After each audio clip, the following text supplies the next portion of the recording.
We're back with Marilyn Leyland and Walter Ruppman of the Peoria Historical Society. I wanted to talk, folks, about funding.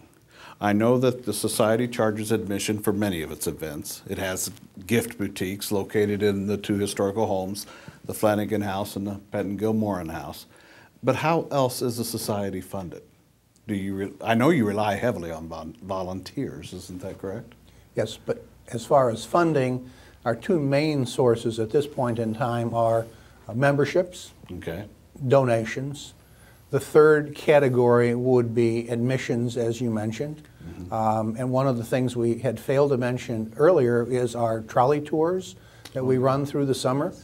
We have one this year that we've just tried for the first time in October.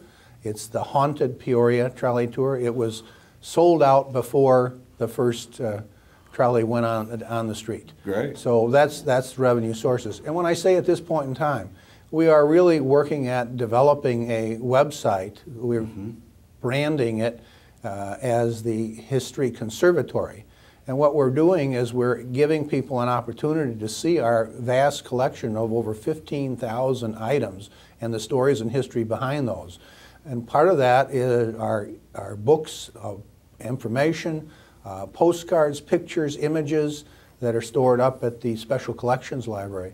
People would then be able to purchase the rights to reproduce some of those images. As an example, Bass Pro has actually acquired the rights to 10 of our images that are used throughout the store. So we see as exposing this information, that what we have, will be an opportunity as a potential for additional fundraising. And it really demonstrates our forward-looking approach to the future of the Historical Society, really reaching out. Do you have anything to add, Marilyn? Reaching out globally.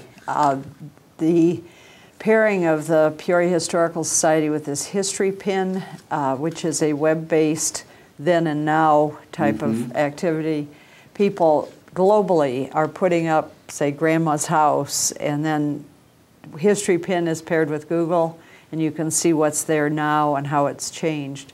So those are some very interesting museum without walls types of programs. So lots of potential there.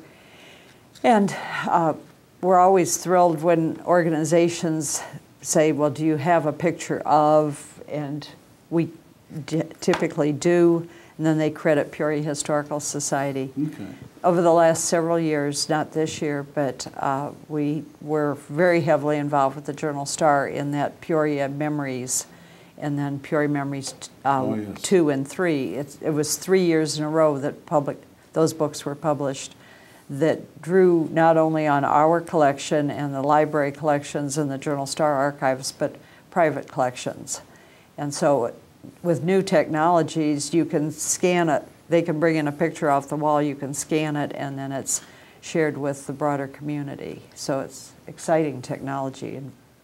The other area that we see as a potential for revenue generation is the library area. And the library area means your family library, your organization's library. So if you want to preserve that information and history about your family, we will be offering opportunities for you to create your own library. It won't cost the millions of dollars that a presidential library might, or even the Dirksen Library, but it will offer your family at a somewhat modest price that opportunity to create your own distinct library and be preserved along with the objects that you may want to also have the Historical Society take over and preserve for posterity. That's pretty cool. So it's a way that we really see reaching out to the community, involving them, and generating some revenue. Okay. Real quickly, though, for more information, what's your website?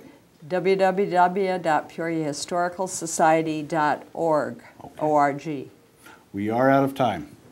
Thank you for joining us today, Marilyn and Walter. Thank you. And it was enlightening, but as usual, we ran out of time too fast. Remember, you can see today's show in its entirety on our website, thepeorian.com, immediately following this broadcast. And be sure to join us next week right here on WHOY. Have a good week.